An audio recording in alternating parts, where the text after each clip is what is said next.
नमस्कार मंडळी, रेश्माज किचनमध्ये तुम्हा सर्वांचं पुन्हा एकदा मनापासून स्वागत आहे.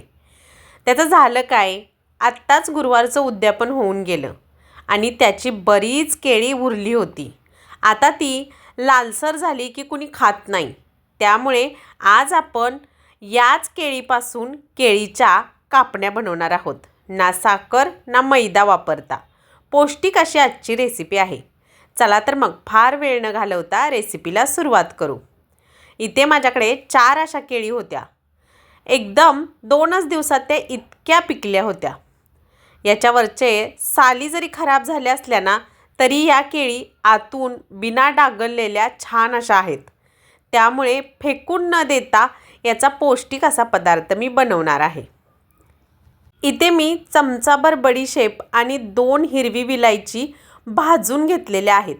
याची पावडर करून घेणार आहोत आपण. 4ही केळी अशा मी सोलून घेतलेल्या आहेत.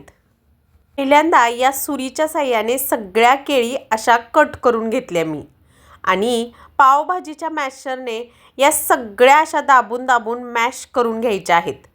गुळासोबत या अजून मॅश होणार आहेत, परंतु कट करून अगोदर पावभाजीच्या मॅशरने केळी छान अशा दाबून दाबून मॅश करून घ्यायच्या. म्हणजे याचे फार मोठे तुकडे राहणार नाहीत आणि लाटताना या कापण्यांमध्ये येणार नाहीत. सगळ्या केळी अशा मी मॅश करून घेतल्या.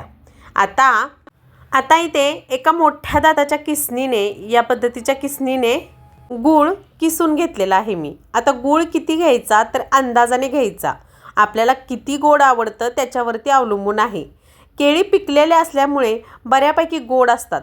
त्यामुळे मी इथं गुळाचं प्रमाण किसून 1 वाटी इतकं वापरलेलं आहे. एक मीडियम आकाराची वाटी 1 वाटी वापरलेली आहे. 4 केळी, एक मीडियम आकाराची वाटी गूळ असं घेऊन सगळं हे मॅश करून घ्यायचं आहे.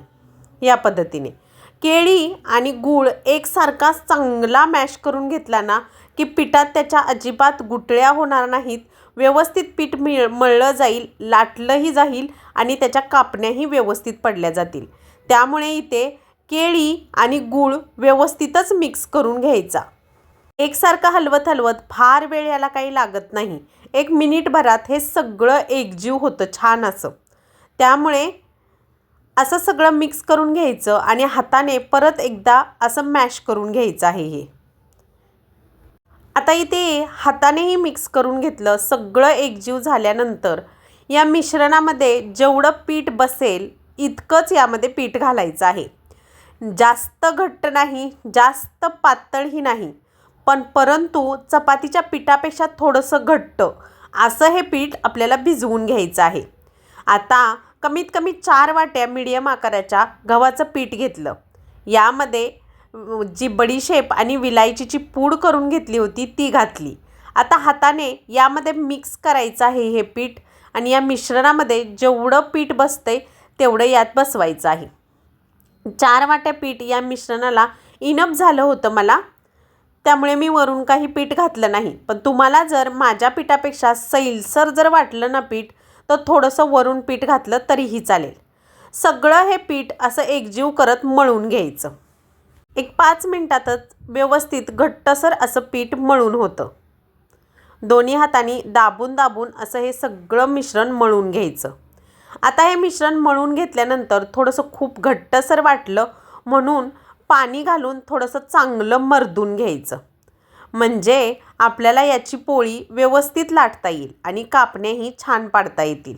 जास्त घट्ट झालं तर पाण्याचा हात घेऊन असं सैलसर करून घ्यायचं त्याला. पण ध्यानात असू द्यात की चपाती इतकं पातळ पीठ करायचं नाही, थोडं घट्टसरच ठेवायचं. म्हणजे कापण्या व्यवस्थित लाटल्या जातील.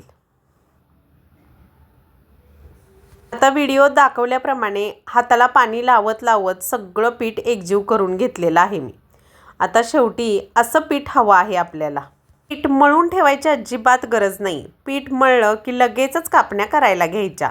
आता मळलेल्या पिठाचा एक गोळा घेतला, परंतु गोळा घ्यायच्या अगोदर हाताला थोडंसं तूप लावून घेतलं होतं मी आणि या गोळ्यालाही थोडं थोडं तूप लावून घ्यायचं. कारण की आपण हे पिठावर लाटणार नाही आहोत. याच तुपाचं बोट घेऊन असं हे पीठ लाटून घेणार आहोत. म्हणूनच म्हटलं पीठ फार पातळ करायचं नाही आणि लाटता येणार नाही इतकं घट्टही करायचं नाही. या कन्सिस्टन्सीचं पीठ करून घ्यायचं. पीठ मळून जर बराच वेळ ठेवलं तर गूळ वितळला जातो आणि पीठ पातळ होतं. त्यामुळे पीठ मळलं की लगेचच कापण्या करून घ्यायच्या. अगदी झटपट होणारी पौष्टिक अशी रेसिपी आहे. सगळं लाटून घेतलं आणि या पद्धतीने मी कट करून घेतलेल्या आहेत कापण्या. तुम्हाला जर कापण्यांचा आकार परफेक्ट येत असेल ना तर तो केला तरीही चालेल, किंवा नसेल येत तर आपण शंकरपाळ्या करतो तसा आकार केला तरी चालेल. मला जसा येतो तसा आकार केलेला आहे. आता या सगळ्या कापण्या लाटलेल्या एका प्लेटमध्ये काढून घेऊयात. आणि अशा प्लेटमध्ये काढून घेतल्या की सोडायला बरं पडतं. एक एक सोडण्यापेक्षा अशा प्लेटमध्ये काढून घ्यायच्या आणि एकदम सगळ्या घातल्या तरीही तेलात पटकन त्या सुटल्या जातात आणि व्यवस्थित भाजल्या जातात.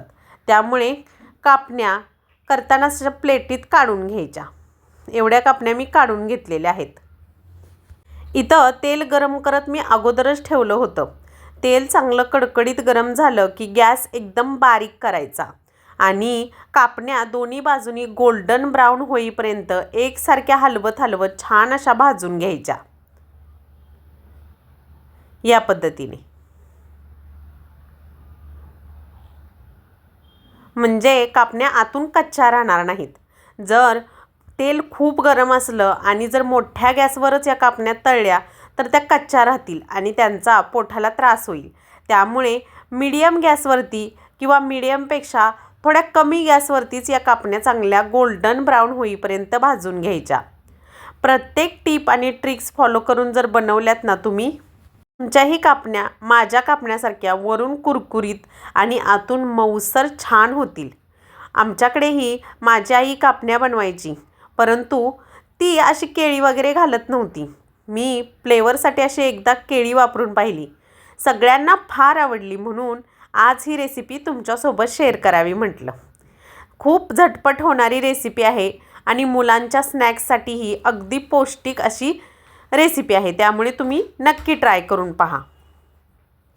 दोन्ही बाजूने एकसारखा हलवत हलवत 1 मिनिटभरात आपण सगळ्या कापण्या छान भाजून घेणार आहोत.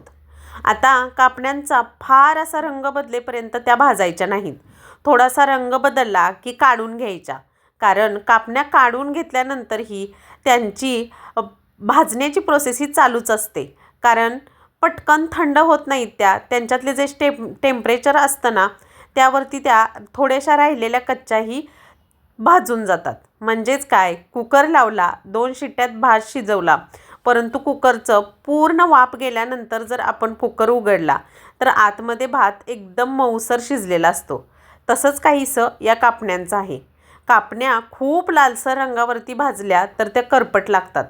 त्यामुळे थोड्याशा गवळ्या गवळ्या रंग बदलेपर्यंत भाजून काढल्या की ताटात अगदी बरोबर होतात, व्यवस्थित भाजल्यासारख्या. त्यामुळे असं थोडासा रंग बदलला कापण्याचा की काढून घ्यायच्या. फार अशा ब्राऊन करण्याची अजिबात गरज नाही. चला आता काढून घेऊयात. आता या सगळ्या कापण्या छान अशा भाजल्या, मोठ्या अशा ताटात काढून घेतलेल्या आहेत मी. आणि अशा सगळ्या कापण्या मी भाजून घेते आणि तुम्हाला दाखवते. या पद्धतीने सगळ्या कापण्या आपल्याला भाजून घ्यायच्या आहेत. इथं आता सगळ्या कापण्या माझ्या भाजून झालेल्या आहेत. एक प्लेट घेतलेली आहे. या प्लेटमध्ये तुम्हाला काढून दाखवते. सगळ्या एकसारख्या छान अशा भाजल्या गेलेल्या आहेत.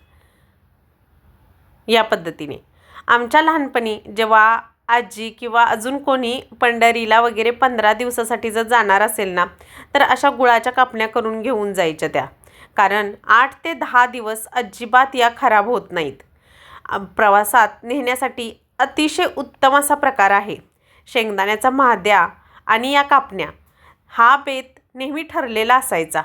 पंढरीला 15 दिवस जायचं म्हटलं की अशा कापण्या आणि म्हाद्या नक्की करून घेऊन जात होती पहिली माणसं. तर अशीच जुन्यातली परंतु थोडी मॉडिफाय केलेली रेसिपी आहे आजची माझी. तर तुम्हाला ही रेसिपी कशी वाटली हे कमेंट करून सांगायला विसरू नकात. आणि रेसिपी आवडली असेल ना तर लाईक, शेअर, सबस्क्राईब जरूर करा. अशाच नवनवीन रेसिपी रोजच्या रोज रेश्माज किचनवरती पाहत राहा. पौष्टिक आणि हेल्दीसुद्धा आहे आजची रेसिपी, त्यामुळे नक्की करून पहा. तर मंडळी, कशी वाटली आजची रेसिपी हे कमेंट करून सांगायला विसरू नका. भेटूयात नवीन व्हिडिओमध्ये नवीन एका रेसिपीसोबत. तोपर्यंत स्वस्त खा आणि मस्त रहा. आणि चॅनलला आवर्जून लाईक शेअर सबस्क्राईब अजून केलं नसेल तर नक्की करा. भेटूयात नेक्स्ट व्हिडिओमध्ये. बाय.